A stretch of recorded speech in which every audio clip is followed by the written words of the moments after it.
My name is Oliver. I have a friend named Adrian. We have known each other since college and we're always very close.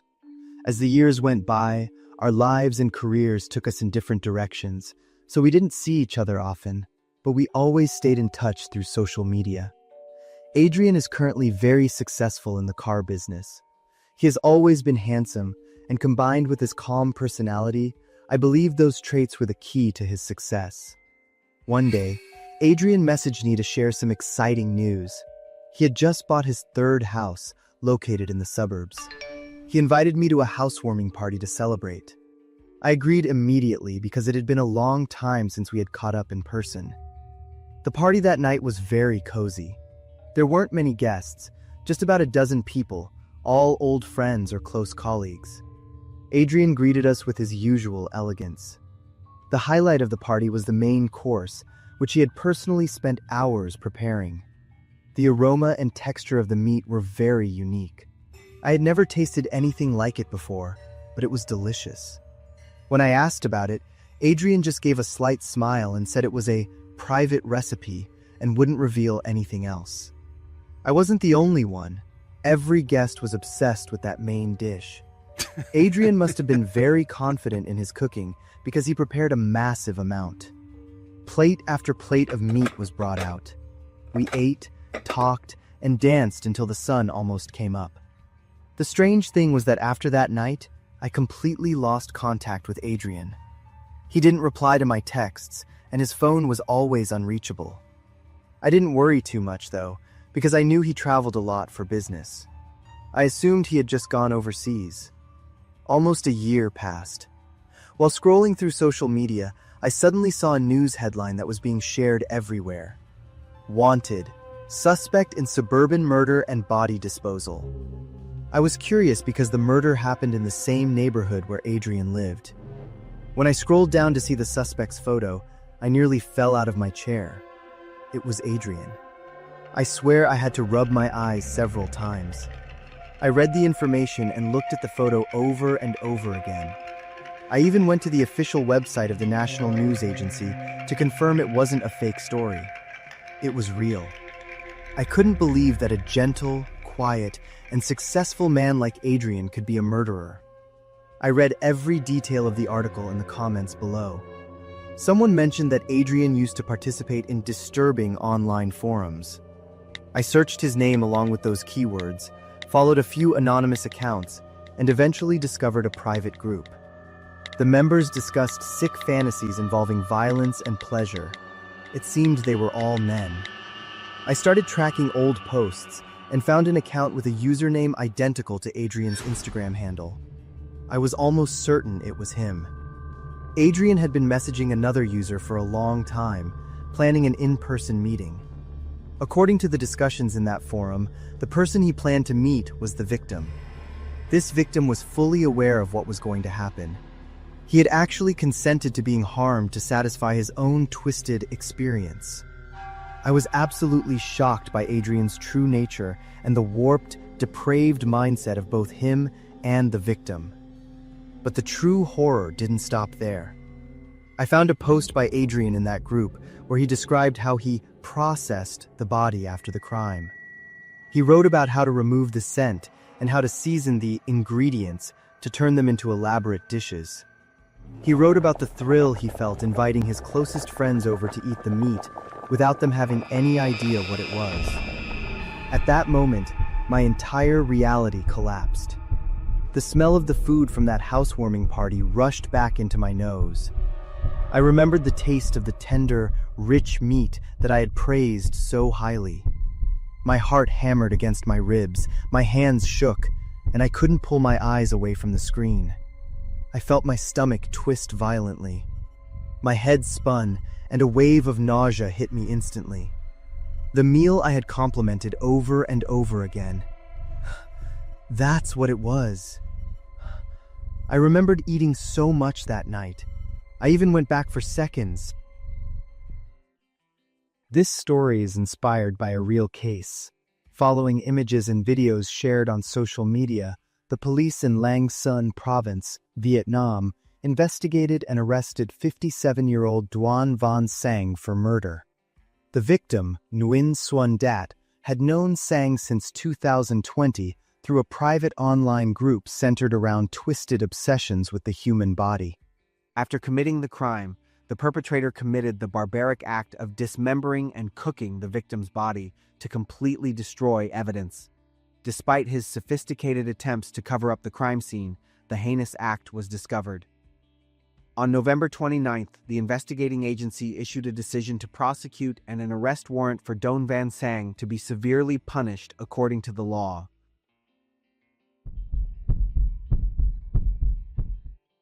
My name is Chloe. It has been exactly 10 years since this happened, and this is the first time I have been brave enough to tell the story. I was 22 years old and had just moved to Chicago. It was a completely strange city to me, and I was there to start a new job. Because I was so lonely, I posted an ad on Craigslist, hoping to find someone to talk to and become friends with. I quickly got a reply from a woman named Megan. She was 5 years older than me, and the way she spoke was very sophisticated and sympathetic. After I shared my feelings, Megan said she understood perfectly because she had gone through the exact same thing.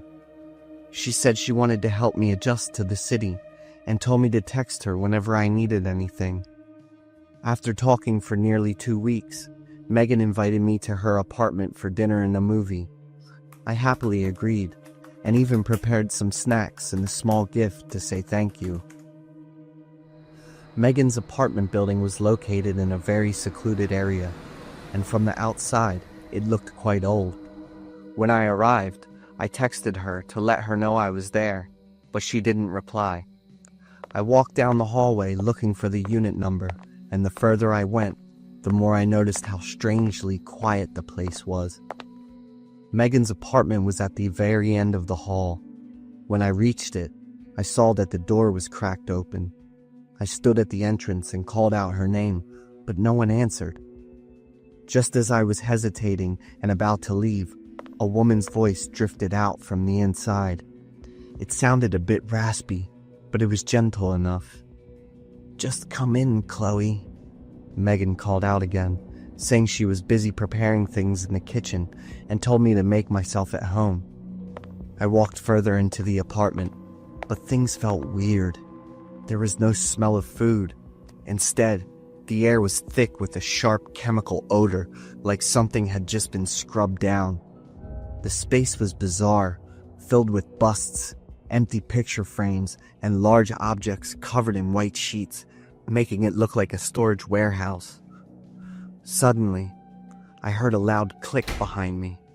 The front door had been locked.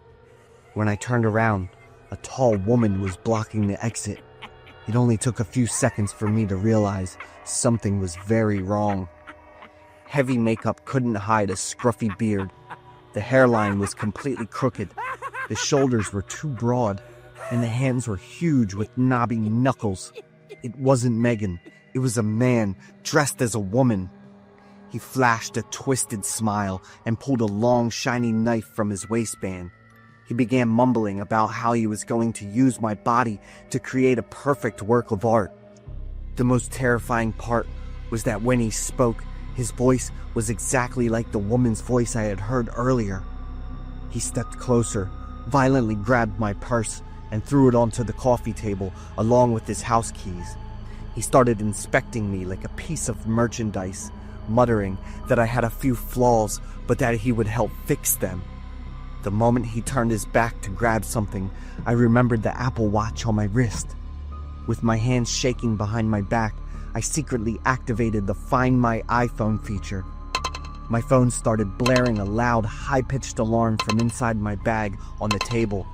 It startled him. He turned back and glared at me threateningly.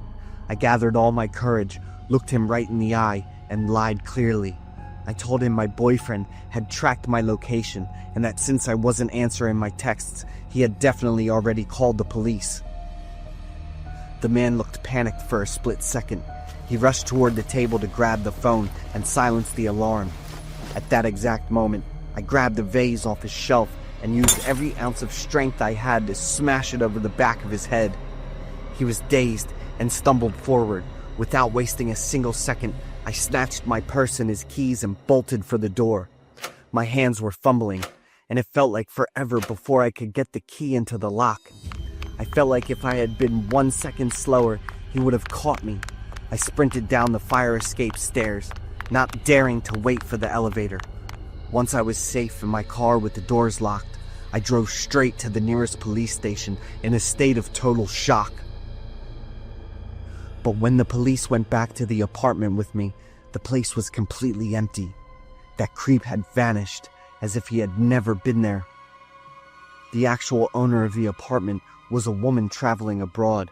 She had no idea someone had broken in and had been squatting in her home for weeks. Because the building had no hallway cameras and the area was so deserted, the police couldn't identify him. I deleted all my apps, reported the Craigslist account, and hoped it was over. But it wasn't. A few days later, I started receiving stalker photos of myself walking to work and entering my apartment. The following morning, I found a sticky note on my front door with scribbled handwriting. I've guessed 2 digits of your door code already. I called the police in a panic, but they said they couldn't do anything because there was no evidence of a break-in. I felt completely helpless and alone. That very night, I woke up to the sound of someone repeatedly typing the wrong code into my door lock. I called the police again, but once more, the bastard vanished without a trace before they arrived. The next morning, I didn't wait around for anything else. I packed my bags, broke my lease, quit my job, and left Chicago that same day. Since then, I have never messaged a stranger online again.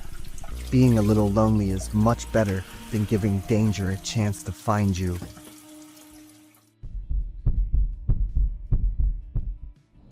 My name is Jonathan. My family lived in an isolated house out in the suburbs. The house was surrounded by woods, with only a small gravel driveway leading out to the main road. The afternoon I got home was the exact moment the storm hit. Even though the local authorities had issued a severe weather warning, the sheer destructive power of it was still beyond my imagination. The wind howled relentlessly, and hail pounded against the roof and windows, creating a deafening racket. Luckily, my wife and kids were already visiting my mother-in-law's house, using the trip to stay clear of the storm. I cracked open a can of beer and sat in the living room, tracking the weather updates on TV. It was just me and my dog, Cooper, inside the house. Cooper was always terrified of thunder.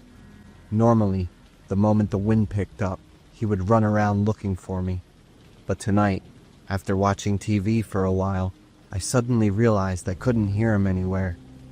I called out his name a few times, but there was only silence. Right at that moment, the news channel suddenly cut to an emergency broadcast. A violent prison break just occurred at the state penitentiary 10 miles away. The notorious killer known as the Block C Monster has escaped. He was last seen hiding out in the wooded areas near suburban residential homes. The exact second the TV flashed the escaped convict's mugshot, a loud explosion boomed outside in the yard. The entire house plunged into total darkness. I rushed to grab my phone to use the flashlight, but the screen only flickered weakly once and died from a drained battery. I stood in the pitch black for a few seconds, waiting for my eyes to adjust. The storm outside grew even more violent, making the whole house shake. Then, cutting through the roaring wind, I heard a different sound. It was the chime of an iMessage notification, and it came from the second floor. The first thought that flashed through my mind was that my wife was texting my kid's iPad because she couldn't get through to my phone. I fumbled around to grab the emergency flashlight next to the TV stand and quickly headed up the stairs. When I reached the hallway, I froze. The master bedroom door was cracked open. I remembered very clearly that I had shut it tight after changing my clothes earlier. Just as my hand touched the doorknob, another sound made my blood run cold. The sound of heavy footsteps moving right behind the staircase behind me. But before I could react, the footsteps abruptly stopped. The space fell back into a heavy silence. In a state of pure panic, I ducked into the bedroom and backed up tight against the doorframe. I aimed my flashlight toward the stairs, trying to see what was out there, but nothing moved. When I swept my flashlight across the bedroom to find the iPad, my heart skipped a beat. I realized I wasn't alone in the room. A thin man with pale white skin was standing in the corner. He had a tight grip on Cooper. He looked up when my flashlight beam hit him, and I instantly recognized him. It was Ven. 2 years ago, he and I were involved in a horrific car accident. That tragedy took the lives of his wife and child. The accident was entirely Ven's fault, and the court cleared me of all charges. I did nothing wrong, but it was clear that his hatred for me had never faded. He looked at me, letting out a smug, satisfied smirk. Before I could process what was happening, a loud voice shouted from behind me, ordering me to freeze. A large, dark figure rushed straight into the room with a gun aimed right at us. In that chaotic split second, I was certain it was Ven's partner. I swung my heavy flashlight violently toward the dark figure to defend myself. Instantly, a loud blast rang out. My body jolted as a bullet slammed into my shoulder, followed by another one ripping into my stomach. Excruciating pain washed over me, and the room spun. I collapsed onto the floor. As I lay there gasping in pain, I saw Ven calmly let Cooper go. I heard the man who just shot me shout into his radio, "Target is down." That was when the horrifying truth hit me. The man who shot me wasn't Ven's accomplice at all. He was a police officer hunting down the escaped convict. When I turned my head to look at Ven, he was playing the part perfectly, acting like an innocent homeowner who had just escaped the hands of a dangerous criminal. Shouts and footsteps began to echo all around me. Officers called out to secure the scene and demanded an ambulance immediately. All those voices slowly drifted away. The last things I could sense before losing consciousness were the metallic smell of blood, Cooper's weak whimpering, and Ven's face hovering just behind the police officers. He was looking down at me with pure satisfaction. Then I drifted away into the dark. I'm Laura, an elementary school teacher. I teach kids from about 7 to 11 years old. Teaching really is a special job. There are amazing moments that make you want to cry with happiness, but there are also terrible moments that haunt you for life. When you work with children, sometimes you witness miracles, but also tragedies that outsiders can hardly imagine. There are things you learn that will literally stick with you. At the beginning of that school year, a little boy named Ali Hassan transferred into my class. Ali was from a faraway country, didn't speak English, and was very awkward communicating at first. He studied extra hard. Just a few weeks later, he started to fit in. Ali's true personality slowly came out. He was a curious, happy, and friendly boy. Ali grew up in a very conservative culture where people were strongly against anything related to ghosts, witches, or the supernatural, and they did not celebrate Halloween.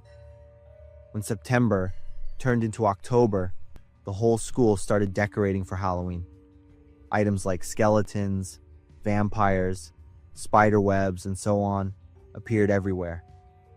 The scale at which we celebrated this holiday made Ali quite scared. I explained to him that it was just pretend, that we were turning scary things into something fun. When he understood, Ali started to get interested. Luckily, his classmates were very kind. They welcomed Ali warmly and voluntarily taught him all about Halloween. Of all the creatures that typically appear during Halloween, Ali was especially fascinated by Dracula. I asked why, and he said he liked the idea of staying up late and being able to turn into a bat and fly. It was lovely to see Ali connect with his friends and overcome his fear like that. That year's Halloween fell on a Friday. In the afternoon after lunch, the class had a costume party. We wore masks, put on makeup, dressed up as monsters, and had a very fun Halloween celebration. Ali wore the plastic fangs I bought him and draped a black trash bag for a cape. All afternoon, he snuck up on his friends, jumped out and hissed like a vampire. The whole class laughed out loud, and once again Ali was a real joy to watch. When school ended, he insisted on walking home in his costume. At the time, I simply thought he loved the holiday too much, completely unaware that it would lead to a tragedy. By Monday morning, I was excited to see if Ali was still playing vampire, but he didn't come to class. The principal called the family. They said Ali was sick. The next morning, Ali still hadn't returned, so the principal called again to check in.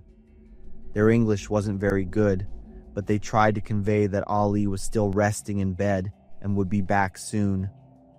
After Ali missed the entire week and the first 2 days of the following week, we started to worry. The principal called a third time and asked if they had taken Ali to the doctor. They said no, but the reason for this was vague. Social services got involved and things started to get serious. 2 weeks after Ali first missed school, a social worker visited the house. Ali's parents again said their son was sick. The social worker asked if she could come in and see Ali, but they refused.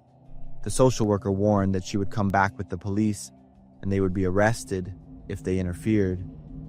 But Ali's parents didn't react much.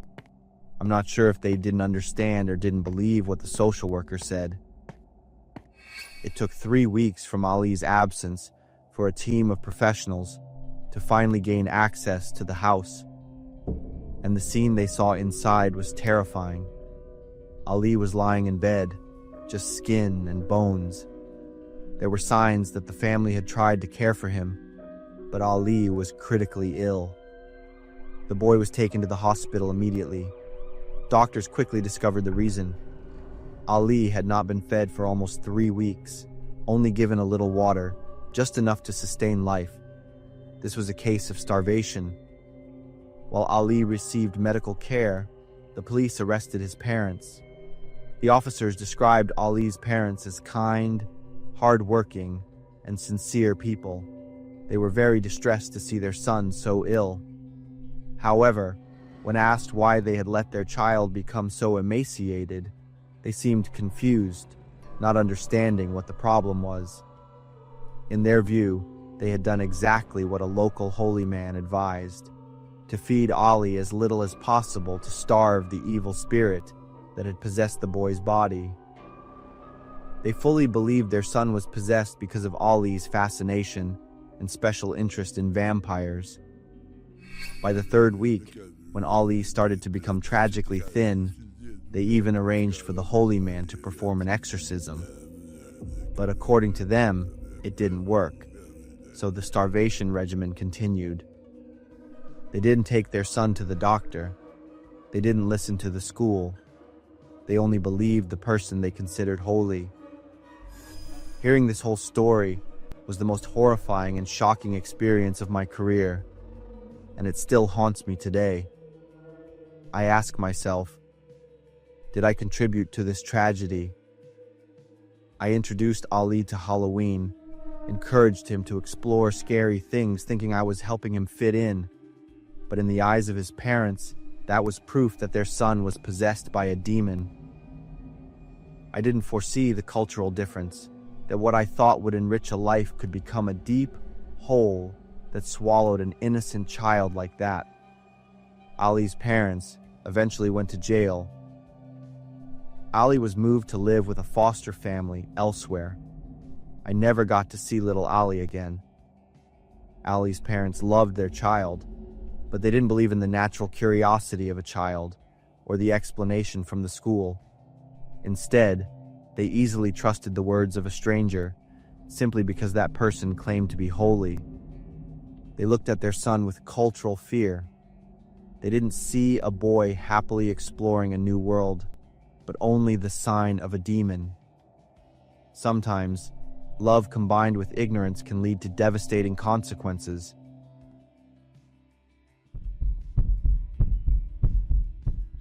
Around the spring of 2021, I started learning about the cryptocurrency Luna and the crypto market in general. In May 2021, a friend in the scene gave me a heads up.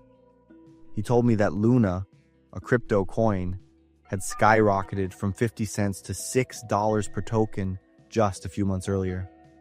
I did some research and learned that Luna was a reserve asset for Terra USD.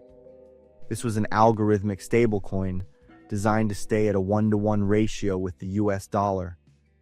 Basically, Terra USD was backed by tons of investors pouring millions into the company that created it, making it seem like a stable coin that couldn't possibly fail.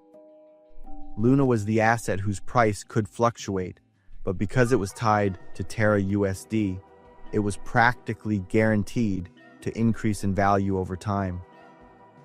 My friend waited for a small dip and bought into Luna at $5 per token.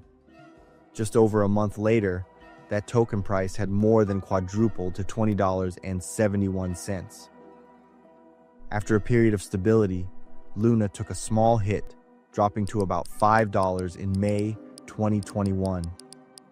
This was when my friend messaged me, saying it was the perfect time to buy in. He was practically 99% confident that Luna would recover strongly because of its link to Terra USD. His confidence is what convinced me, and I joked, if it crashes, we crash together. I had a total of $490 saved up, and I bought 100 Luna tokens at $4.81 each. My girlfriend at the time and my best friend Chris both thought I was insane for spending almost $500 on invisible coins. But then they slowly started to change their minds when, by August of the same year, Luna's value had climbed from $10 to $20, then $30 per token. This was especially true for Chris. I opened my crypto wallet on the investment app and showed Chris the amount of Luna I owned and their current value. When he saw how much the investment had grown, Chris curiously asked if I could convert that money to cash anytime I wanted. I explained that technically, I needed to sell those Luna tokens to another buyer in the market. However, with Luna's price surging, finding a buyer was easy, and the app I used could automatically execute the sale and transfer the money to my bank account quickly. I even had the chance to make $2,900 in profit in less than an hour. Chris went from thinking this was a scam to seeing the potential of crypto. I was honest that it was basically gambling, but Luna was the safest bet at the time, with long-term stability potential. For the rest of 2021, Luna's value kept rising, going from $30 to $60, then $93. I always advised Chris to follow the market, understand the system, and patiently wait for a dip so he could buy in. In late January 2022, Luna dropped sharply to about $45 per token. I called Chris and told him it was the perfect time. I guided him through setting up a wallet, and Chris decided to buy 300 tokens. I was a little shocked because I had only invested $4,000, while Chris, who wasn't wealthy, invested almost $14,000. Just over a month later, Luna had risen from around $50 to over $100 per token, and we believed Chris had made the right choice. Chris's investment was now worth almost $30,000, double his original money. By early April 2022, Luna hit almost $120 per token, and Chris believed we would be millionaires by the end of the year.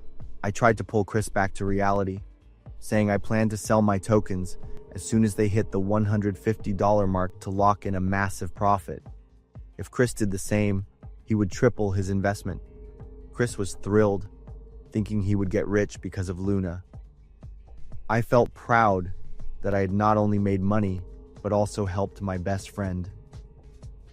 Just a few days after our conversation, Luna started to fall sharply. In about 2 weeks, the price dropped from $120 to around $75 per token. Chris called me, and I reassured him with my usual line, "Every drop is just taking a breather before a new high." Sure enough, the next day, Luna rose from $75 to $90, then stabilized at around $95. In early May 2022, I remember checking my wallet once and saw Luna had dropped below $70, but I wasn't worried, believing it would soon bounce back as usual. Everything became a blur after that. May 11th, 2022 is a day that will forever be etched in my mind. I realized my whole world had been completely turned upside down. In just about an hour, Luna had plummeted from almost $70 to $33 per token. A few hours later, it sank to $16 and then to $13. At that point, my head was spinning. I had to take deep breaths to keep myself from throwing up or passing out. I immediately checked forums and message boards for clues. I prayed it was just a glitch or a miscalculation in the blockchain, but I found the opposite. Luna had completely collapsed and wasn't coming back. When I woke up the next day, my phone had about 50 missed calls and nearly 24 messages from Chris. He was in full-blown panic mode. His messages escalated from, "Did you see this?" to "Pick up the phone, you jerk." I called him back, but the call went to voicemail. About 20 minutes later, Chris rang the buzzer to my apartment. When I looked at the monitor screen, I saw Chris looked almost exhausted, not angry. I planned to let him in, make Chris a cup of coffee, and knew we were about to have an incredibly tense conversation. However, as I was about to open the door, Chris punched the door and hissed, "Open up." His voice was slurred like he was drunk. I suddenly felt a chill, afraid that a drunk Chris would smash up my apartment. He punched the door hard again and yelled, "Open this damn door, we need to talk." I spoke through the intercom, suggesting he go home and sleep it off. Then we could talk on the phone in the morning. I even offered to call him an Uber as an apology for not answering his calls. While I was explaining that I was sick, Chris started kicking the door repeatedly, each kick getting stronger. He screamed in a drunken rage that he would kill me when he broke the door down. I tried to explain why Luna collapsed, but he didn't care anymore and kept screaming. He repeated over and over, "Open the door, James. Open the door." I was afraid I might have to use violence to defend myself against a close friend. I knew I should call the police, but couldn't do that to him. "Please, man, let's talk when you've really calmed down." Chris only stopped when my neighbor shouted at him to quit it. I saw Chris raise his hands in the air and back away from the door. I assumed the neighbor had a gun pointed at him. Chris then stumbled away. The next day, I tried calling and texting Chris, but he didn't answer. I reached out on Instagram, and he had blocked me. I asked a mutual friend to pass along a message, but there was no response. I thought he would be mad for a week or two at most, because sooner or later, he had to realize it wasn't my fault. But the heartbreaking thing is, that never happened. From Chris's point of view, I was either too stupid and cost him his money, or I was part of a scam and stole his money. Either way, he was done with me. That night he screamed behind that locked door was the last time we ever spoke. I didn't throw away a laptop holding nearly $1 billion, but I threw away a friendship, and that friendship was worth more than any amount of money could buy. I am Margaret, 62 years old. I live alone in Port Clinton, Ohio, a small town on the shores of Lake Erie. Winters here are severe. Everyone in the town knows each other. I worked as a social worker for the public school system and have been retired for 3 years. I live alone in the house my husband left me before he passed away. The house next door is where a boy named Liam lived with his mother, a woman I disliked. The reason why will become clear in the story I'm about to tell. I often saw Liam sitting on the front steps, wearing a thin jacket in the sub-zero cold, gazing into the distance. He was a freshman in high school, 14 years old, but small for his age, like a 7-year-old boy. I observed him and suspected he might be autistic, as he would sometimes repeat phrases or stare at a point in space for a long time. But he was gentle, polite, and always smiled widely whenever I brought over cookies. His mother was different. She often yelled at him, leaving Liam hungry and cold. I remember one day in mid-December, when the snow was falling heavily. I saw Liam walk out of his house, wearing a thin coat, his face flushed and his eyes swollen. The boy was clearly unwell. I waved, but he didn't see me. He walked slowly to the bus stop, his shoulders slumped. I wondered why his mother would let him go to school in such a poor condition. I watched until Liam got on the bus, then went back inside to make coffee. Around 11 a.m., I saw the school bus stop in front of the house. Liam stepped off, looking even worse than he had that morning. He staggered toward the door. Liam knocked several times, but there was no response. I was about to go out, but my phone rang. It was my daughter calling. I answered, talking for a few minutes. When I looked out the window again, Liam was gone. I assumed the boy had managed to get inside the house. I returned to my cleaning and baked some extra cookies, planning to take them over to Liam. That afternoon, I knocked on their door, but no one answered. The house was completely silent. The next day, I didn't see Liam go to school as usual. It wasn't until the end of the day that I learned Liam was missing. His mother called the police, saying he hadn't returned home since the previous day. The police came to ask questions, and I recounted everything I had witnessed. In the days that followed, the whole town participated in the search for Liam. We searched the park, the lakeside, and the woods near the town. I joined every search effort for Liam, constantly praying for his safe return. But weeks passed. Christmas came and went in silence. The new year began with no news of Liam. The police speculated that the boy might have taken a train to Cleveland or Columbus, looking for his older sister or another relative. They suggested Liam might be living on the streets or have been taken in by someone. But I always had a strong feeling that something terrible had happened.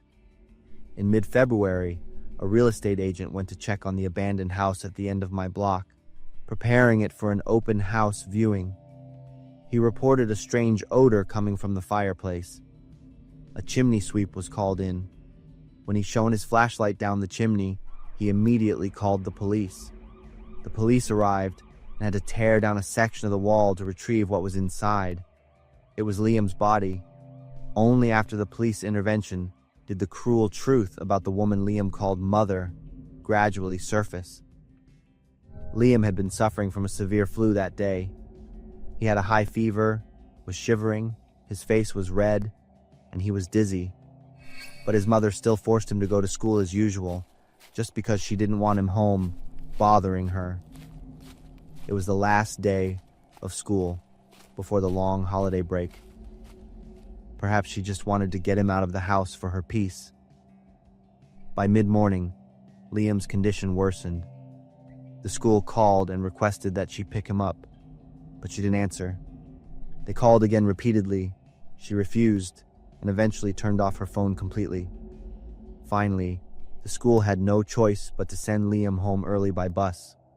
Upon returning home, Liam found the door locked from the inside. His mother was not home.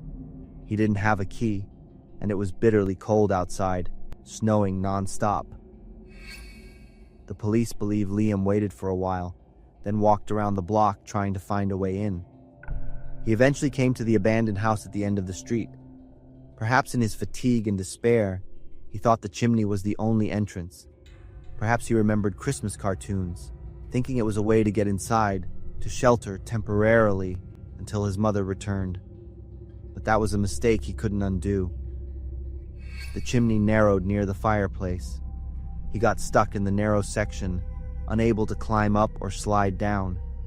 He likely cried for help, but the empty house, thick walls, and heavy snow swallowed every sound. Liam died of hypothermia. The medical examiner said he might have died within a few hours. When the news spread, the whole town was submerged in grief. It was unbelievable that during all the weeks we searched everywhere, the boy was just 3 houses away from his own home. It's horrifying to think about what Liam must have endured up until his final moment. The school organized a week of psychological counseling. They held a pink day to commemorate Liam by having everyone wear a pink ribbon. Pink was Liam's favorite color. His mother was arrested for child neglect and abuse leading to death. She didn't cry during the trial. She just sat there, staring down at the table, saying nothing. I sat in the courtroom, looked at her, and felt a profound anger. Liam was truly unlucky to have such an irresponsible and cold-hearted mother. But I also felt guilt. I knew Liam was being mistreated and needed help, but I didn't do enough. Liam needed someone to step up and say, "This child is being abused," but I didn't do that. That is how the small town of Port Clinton began, the new year in tragedy and sorrow. That house remains empty to this day. Liam's mother is in prison, and no one wants to buy the house. The house at the end of the street is the same. No one wants to live in the house where a child died. Every time it snows, I think of Liam. I wonder if I had done things differently, if I had called Child Protective Services sooner, if I had opened my door that day instead of answering the phone. Things would have been different.